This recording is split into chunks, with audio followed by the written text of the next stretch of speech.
오늘 저희가 이제 그 방송을 준비하면서 이 사건을 다뤄야 되나 말아야 되나 정말 좀 고민을 많이 했습니다. 왜냐면은 방금 뭐 인트로 지금 들으셨겠지만 그러니까 너무 어처구니가 없잖아요. 이 상황 자체가. 예? 하나만 해도 지금 감당이 안 되는데 그 다음 내용까지. 그래서 참 저희도 이 사안을 그냥 입에 담는 것조차 상당히 부담스러운데 말이죠. 그래도 한번 좀 그렇다고 해서 저희가 아무리 이걸 뭐 감추고 부정한다 그래도 이게 없는 사실이 아니지 않습니까? 자, 이게 말이죠. 이수진 기자. 네. 한 교사가 초등생 제자와 상담을 하던 중에 정말 충격적인 얘기를 들어서 지금 발각이 된 겁니다, 이게. 네, 초등학교 선생님은 10살 아이와 상담을 진행을 했는데요. 여기서 아이에게 끔찍한 이야기를 듣게 됩니다. 2년 전, 그러니까 10살 아이가 8살이었을 때 아버지로부터 여러 번 성폭행을 당했다는 겁니다. 이 30대 아버지는 이 아이를 협박했고 아이는 두려움 때문에 이러한 사실을 제대로 꺼내지 못하고 있었습니다. 이런 친족 성폭력 이야기를 들은 선생님은 즉시 경찰에 신고했습니다. 양 변호사님, 이게 진짜 금수만도 못하다라는 말 하잖아요. 저는 그러니까 일단 그 실제 이 관계가 그러니까 아버지와 딸의 관계, 부녀 간 관계니까 뭐 일단 표현은 그렇게 하겠지만 이게 사람입니까 이게? 예? 사람이 아니라고 봐야죠. 금수한테 미안해요. 그런 얘기를 쓰는 것 자체가요. 게다가 지금 아까 처음에 나온 것처럼 이 사람이 사건이 2019년에 있었는데 딸에게 몹쓸 짓을 한 게 이미 2012년도에 HIV 바이러스 감염이 확인이 됐던 겁니다. 우리가 이제 에이즈라고 부르는 그 질병이죠. 예. 뭐 아시다시피 엄청나게 심각한 병이지 않습니까? 그 뭐 HIV 바이러스가 있다고 전부 다 이게 증상을 발현하는 건 아닌데 예. 감염이 돼 있기 때문에 다른 사람에게는 전염을 시킬 수가 있는 거예요. 그러니까 본인의 그 병이 발현이 되지 않았다고 할지라도 그런 상황에서 딸에게 그런 짓을 한 겁니다. 자, 오 교수님은 이제 범죄를 학문으로서 연구하시는 분이시다 보니까 오 교수님이 저번에 이제 사석에서 저한테 그런 말씀을 하셨어요. 그러니까 댁에 가시면 가족 사진과 온갖 이런 강력 범죄 사진 같은 것들이 이렇게 교수님 서재에 이렇게 막 섞여 있다고 말이죠. 그러니까 교수님은 정말 이런 막 극악무도한 자들의 그 진짜 방송에서 소개되지 못할 차마 너무 수위가 높아서 그런 날것의 사진들, 뭐 영상들을 매일 보시는 게 일인데, 교수님, 그런 교수님이어도 이게 납득이 되십니까? 이게 이 사건이 이게? 아까 이제 모두에서 오늘 이것을 주제로 다룰 건가 아닐 건가에 대해서 고민했다라고 하는 그 말에 대해서 제가 이해가 가는데요. 지금 뭐 8살 먹은 친딸을 뭐 성폭행했다라고 하는 것도 이거는 말이 되지 않는데 바로 이 사람 같은 경우는 자기가 HIV에 감염된 사실을 알고도 그런 행위를 했다. 저는 이렇게 생각을 해요. 인간이 지닌 악마성의 끝은 과연 어디까지인가? 더 이상 할 말이 없습니다. 자, 그런데 말이죠. 박 변호사님. 예. 재판이 이제 시작이 됐습니다. 저는 솔직히 이 사건이 처음 발생 때 왜 이게 공개가 안 되고 재판 때부터 이 보도가 나왔는지 저는 이해가 안 되더라고요. 이거는 이제 또 두 가지 측면이 있는 것 같아요. 뭐 이 남성이 잘못한 거는 뭐 누구나 또 동의를 할 수 있지만 피해자인 그 딸의 신상이라든지 인권 부분 뭐 그런 것 때문에 조금 뒤늦게 이렇게 보도가 됐은 걸로 추정이 되고요. 재판하는 과정에서도 좀 놀라웠던 일들이 좀 생깁니다. 수사하는 과정에도 마찬가지고 계속적으로 성폭행을 했거나 이런 사실들을 부인을 하고요. 다만 이렇게 얘기를 해요. 성적 학대를 가한 건 맞다라고 하면서 직접적인 성폭행 없었다라고 조금 납득할 수 없는 얘기를 하고요.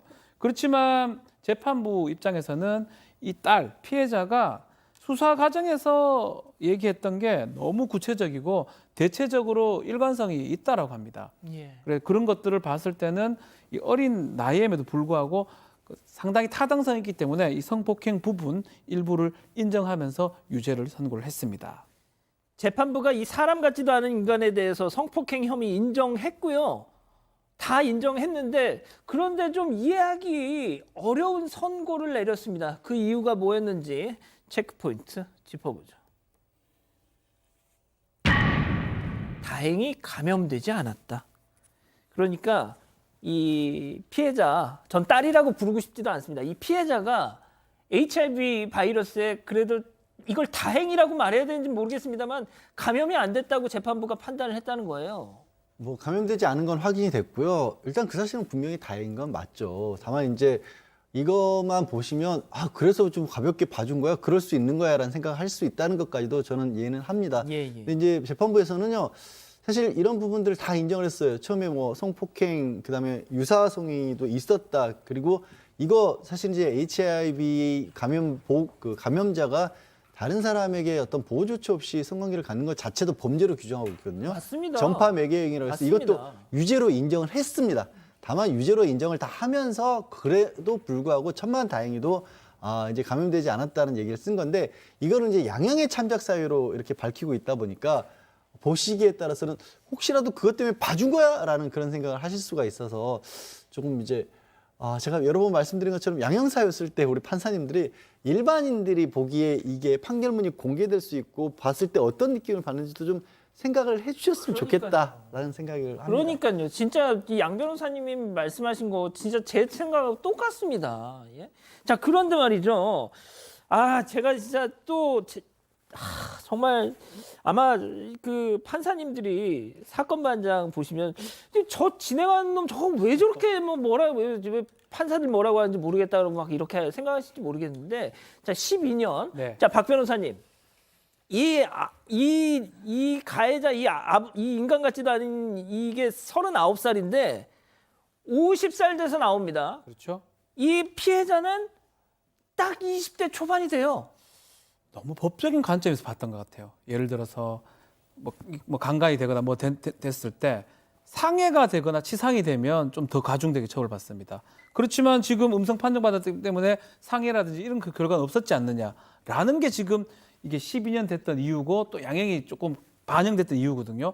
그렇지만 양 변호사도 얘기하고 우리 진행자도 얘기를 하지만 법원이 이렇게 너무 법적인 관점으로 보기 오히려 일반인이 봤을 때는 그런 어떤 보균자가 이렇게 행동을 하는 거 더 나쁘다고 보는 게 맞는 것 같은데 결과론적으로는 그렇게 뭐 상해나 질병이 발생하지 않았지만 그런 부분을 보지 않았던 것 같고요. 지금 진행자 얘기한 것처럼 12년 결국 12년이면 이 딸이 컸을 때 이제 만나게 되는 상황까지 일어나는 거거든요. 그러니까요.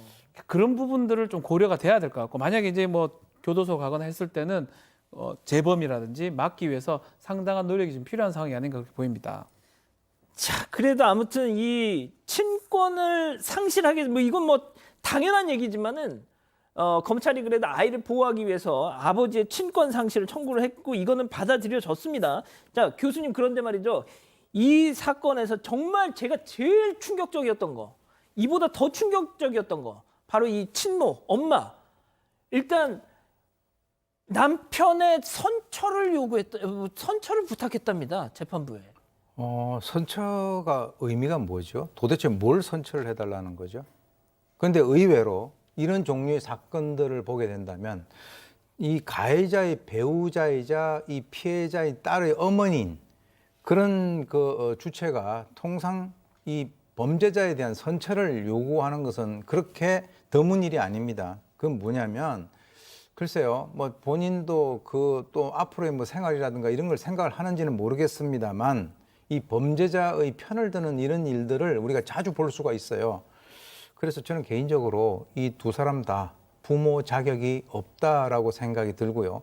검찰에서 지금 이제 친권 상실을 청구한 것이 법원에 의해서 인용된 것은 그나마 매우 다행이라고 봅니다. 진짜 참 알겠습니다. 너무 믿기지 않은 사건이어서 저희도 좀 솔직히 더 얘기를 하고 싶지가 않네요.